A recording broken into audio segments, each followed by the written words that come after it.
अच्छा जी, तो SEO basically एक प्रोसेस है। एसईओ का प्रोसेस स्टार्ट होता है।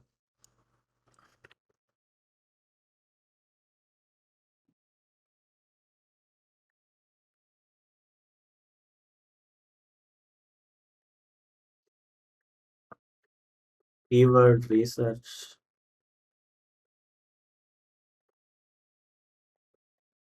ऑन साइट, या आप कह सकते हैं एसईओ का प्रोसेस स्टार्ट होता है ऑन साइट एसईओ से।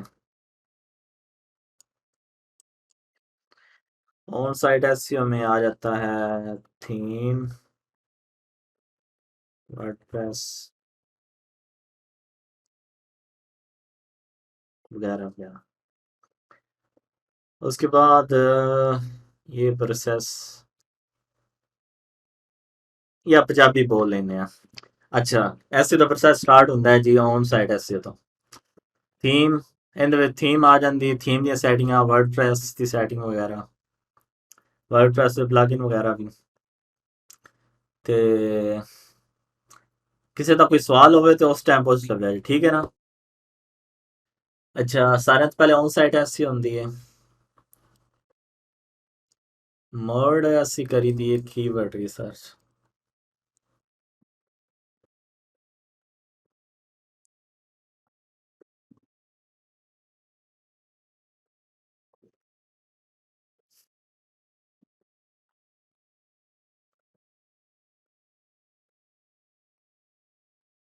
ਮੋਡ ਅਸੀਂ ਕਰੀ ਦੀ ਹੈ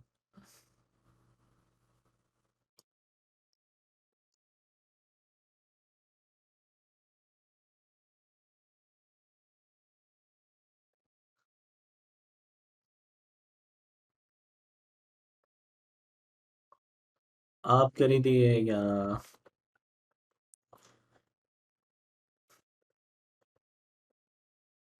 राइटर को करवाई दी, कंटेंट राइटिंग मतलब आर्टिकल लिखवा भी है।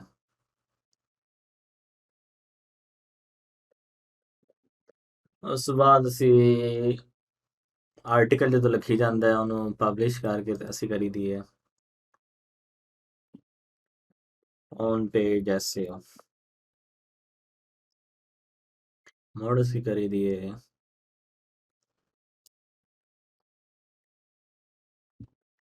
off page SEO।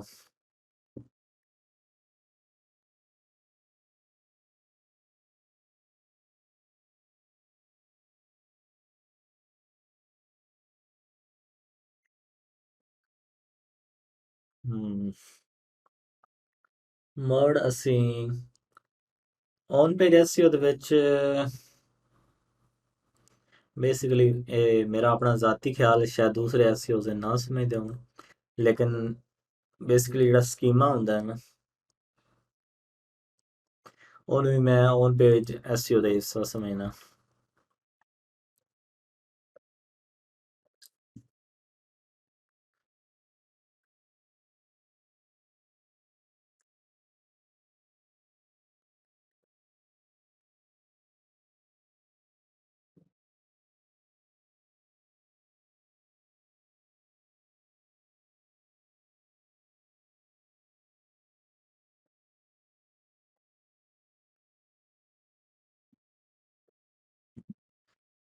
ਅੱਛਾ, ਜਿਹੜਾ ਨਾ ਇਹ ਵਾਲਾ ਹੁੰਦਾ ਹੈ ਨਾ,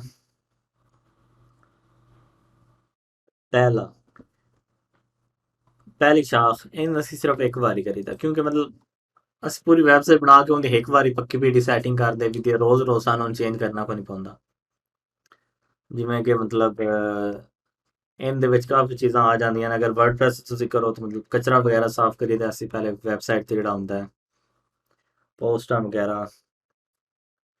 ਮੋਡ ਮੋਡ ਅਸੀਂ ਇੰਜ ਕਰੀਦਾ ਹੈ ਕਿ ਕਚਰਾ ਸਾਫ਼ ਕਰਕੇ ਮੋਡ ਅਸੀਂ ਪਲੱਗ ਇਨ ਕਰੀਦੇ ਨੇ ਕੁਝ ਐਸੀ ਵਗੈਰਾ ਦੇ, ਕੁਝ ਉਹਨਾਂ ਦੀ ਸੈਟਿੰਗ ਹੁੰਦੀ ਹੈ ਜਿਹੜੀ ਕਿ ਰੋਜ਼ ਰੋਜ਼ ਕੋਈ ਨਹੀਂ, ਸਿਰਫ ਇੱਕ ਵਾਰੀ ਹੋਣੀ ਹੁੰਦੀ ਹੈ। ਔਰ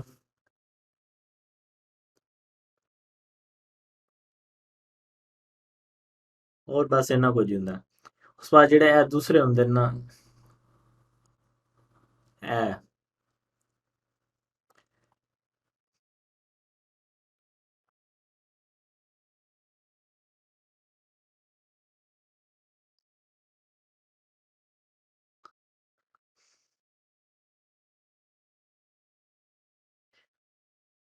ਇਹ ਪ੍ਰੋਸੈਸ ਬਾਰ-ਬਾਰ ਹੁੰਦਾ ਰਹਿੰਦਾ।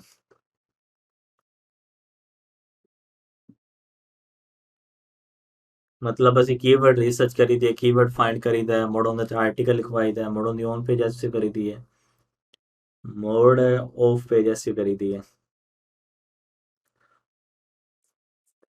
ਜਿਹੜੀ ਆਫ ਪੇਜ ਐਸਈ ਹੁੰਦੀਆਂ ਨੇ ਇਹਨੀਆਂ ਬੇਸਿਕਲੀ ਦੋ ਸ਼ਾਖਾ ਹੁੰਦੀਆਂ ਨੇ।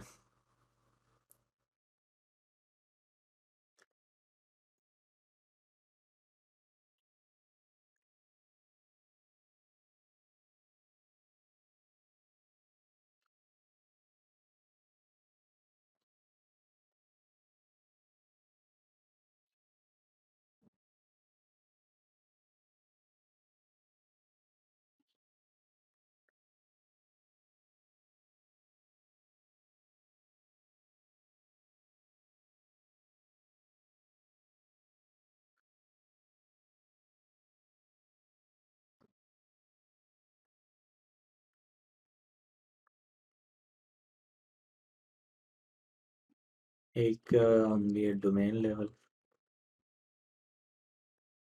ਇੱਕ ਹੁੰਦੀ ਹੈ ਪੇਜ ਲੈਵਲ। ਉਹ ਜਿਵੇਂ ਮੈਂ ਸਮਝਾਇਆ ਨਾ ਕਿ ਇਹ ਬੇਸਿਕਲੀ ਚੌਧਰੀ ਹੈ, ਇਹ ਚੌਧਰੀ ਦਾ ਪੁੱਤਰ ਹੈ। ਸਮਝ ਆਈ? ਅੱਛਾ, ਹੁਣ ਇਹਨਾਂ ਦੇ ਨਾ ਟੋਟੇ ਕਰਕੇ ਨਾ ਸਮਝਦੇ ਆ। ਸਾਰਿਆਂ ਤੋਂ ਪਹਿਲੇ ਕੀਵਰਡ ਰਿਸਰਚ ਜਿਹੜੀਆਂ ਨੇ ਇਹਨਾਂ ਦਾ ਕਨਸੈਪਟ ਥੋੜੇ ਜਿਹਾ ਕੰਪਲਿਕੇਟਡ ਨੇ।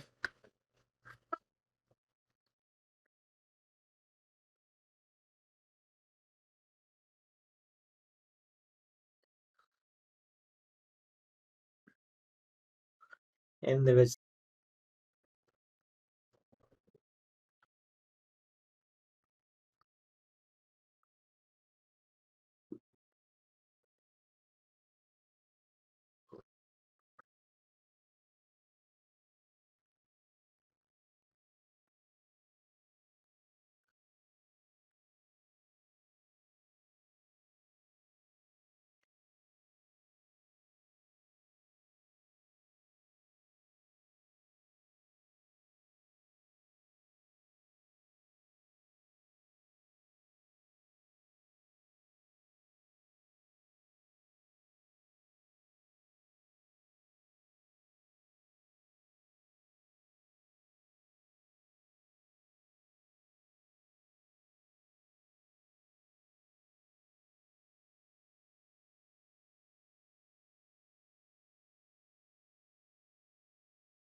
ਹਾਂ, ਵੱਡੀ ਪੈਨਸਲ ਹੁੰਦੀ ਹੈ ਇੱਕ ਬੁਰਸ਼।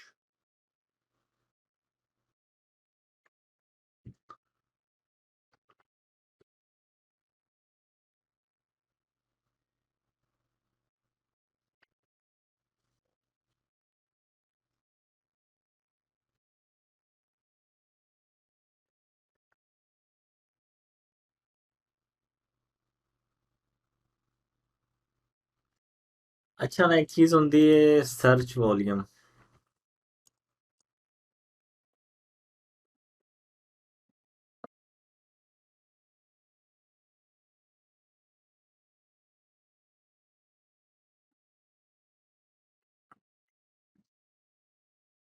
ਹੁਣ ਮਿਸਾਲ ਤੌਰ ਤੇ ਇੱਕ ਇੱਥੇ ਲਫ਼ਜ਼ ਹੈ ਨਾ ਪਾਕਿਸਤਾਨ, ਹੁਣ ਜੇ ਪੂਰੇ ਮਹੀਨੇ ਵਿੱਚ ਇਹਨ ਮੈਂ ਇੱਕ ਵਾਰੀ ਸਰਚ ਕਰਾਂ ਨਾ ਕਿ ਦੋ ਵਾਰੀ ਕਰਾਂ, ਮਤਲਬ ਮਿਸਾਲ ਤੌਰ ਤੇ ਹੁਣ ਪੂਰੀ ਦੁਨੀਆ ਤੇ ਮੈਂ ਸਿਰਫ ਦੋ ਵਾਰੀ ਸਰਚ ਕਰਨਾ ਹਰ ਮਹੀਨੇ, ਇਹਦਾ ਸਰਚ ਵਾਲੀਅਮ ਕਿੰਨਾ ਹੋਣਾ ਭਲਾ ਹੁਣ? ਕਿੰਨਾ ਹੋਣਾ?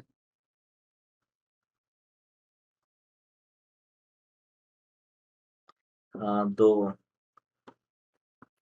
ਤੇ ਬੇਸਿਕਲੀ ਇਹ ਚੀਜ਼ ਹੁੰਦੀ ਹੈ।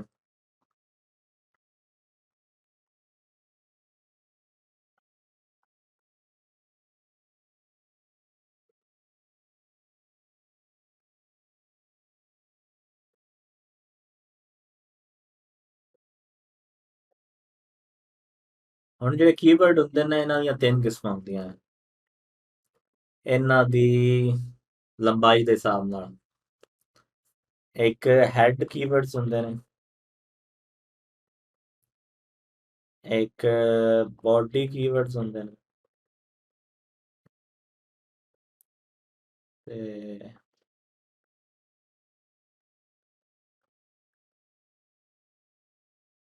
ਇੱਕ ਲੌਂਗ ਟੇਲ ਕੀਵਰਡਸ ਹੁੰਦੇ।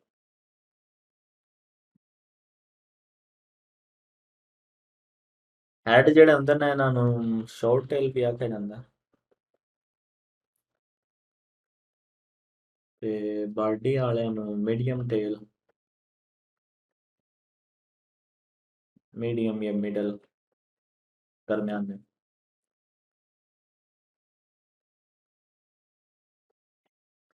ਹੁਣ ਸਾਲ ਤੌਰ ਤੇ ਲਿਖਿਆ ਨਾ ਪਾਕਿਸਤਾਨ,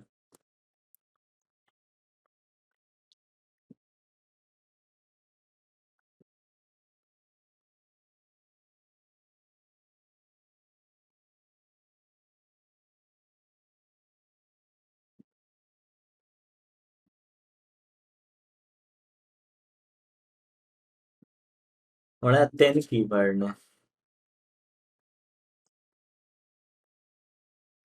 ਪਾਕਿਸਤਾਨ ਸ਼ਾਰਟ, ਮਿਡਲ ਜਿਹੜਾ ਹੈ,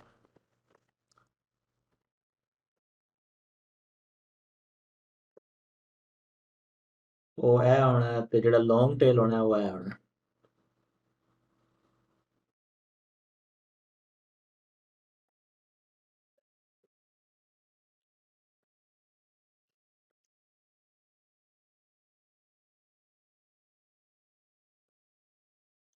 ਜਿਹੜੇ ਇਹ ਵਾਲੇ ਹੁੰਦੇ ਨੇ ਹੈਡ ਟੇਲ, ਇਹ ਇੱਕ ਵਰਡ ਦੇ ਹੁੰਦੇ ਨੇ।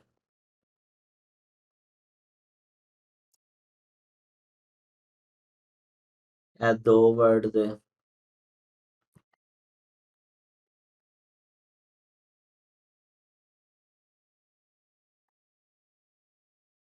ਇਹ ਜਿਹੜੇ ਲੌਂਗ ਟੇਲ ਹੁੰਦੇ ਨੇ ਇਹ 3 or more ਵਰਡ।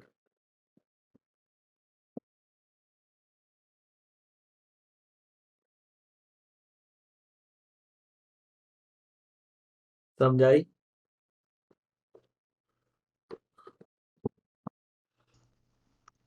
ਅੱਛਾ, ਜਿਹੜੇ ਹਾਈ ਸਰਚ ਵੋਲੀਅਮ ਵਾਲੇ ਹੁੰਦੇ ਨੇ ਉਹ ਹੁੰਦੇ ਨੇ ਸ਼ਾਰਟ। ਇਹ ਰੱਤਾ ਜਿਹੜਾ ਨਿਸ਼ਾਨ ਹੈ ਇਹ ਸ਼ਾਰਟ ਨੂੰ ਜ਼ਾਹਿਰ ਕਰ ਰਿਹਾ ਹੈ। ਸਰਚ ਵੋਲੀਅਮ ਦਾ ਕੀ ਮਤਲਬ ਹੈ ਕਿ ਉਹਨਾਂ ਸਾਰਿਆਂ ਨਾਲ ਜ਼ਿਆਦਾ ਲੋਕ ਸਰਚ ਕਰਦੇ ਨੇ। ਉਹਨਾਂ ਪਾਕਿਸਤਾਨ ਇੱਕ ਲਫ਼ਜ਼ ਦੇਣਾ, ਪਾਕਿਸਤਾਨ ਨੂੰ ਦੁਨੀਆ ਵਿੱਚ ਕਿਤਨੇ ਲੋग ਸਰਚ ਕਰਦੇ ਹੋਣੇ ਨੇ? ਲੋਕ ਲੱਖਾਂ ਕਰੋੜਾਂ ਤੇ ਕਰਦੇ ਹੋਣੇ ਨੇ।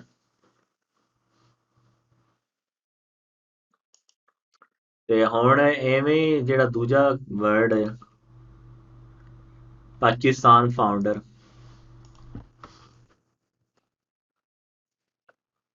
ਇਹਨੂੰ ਘੱਟ ਲੋਕ ਕਰਦੇ ਹੋਣੇ ਨੇ ਕਿਉਂਕਿ ਹਰ ਬੰਦਾ ਮਤਲਬ ਪਾਕਿਸਤਾਨ ਵਿੱਚ ਕਿਤਨੇ ਜ਼ਿਆਦਾ ਲੋਕ ਇੰਟਰਸਟਿਡ ਹੋਣੇ ਨੇ, ਫਾਊਂਡਰ ਦੇ ਵਿੱਚ ਬੜੇ ਥੋੜੇ ਉਸ ਮੁਕਾਬਲੇ ਥੋੜੇ ਹੋਣੇ ਨੇ। ਹੁਣ ਉਹਦੇ ਮੁਕਾਬਲੇ ਵਿੱਚ ਜੇ ਇੱਕ ਲੰਬਾ ਕੀਵਰਡ ਲਿਖਿਆ ਜਾਵੇ, ਵੈਨ ਵਾਜ਼ ਪਾਕਿਸਤਾਨ ਮੇਡ, ਇਹ ਅਗਸਤ 14 ਤੇ ਚਲਾ ਜਾਂਦਾ ਹੈ।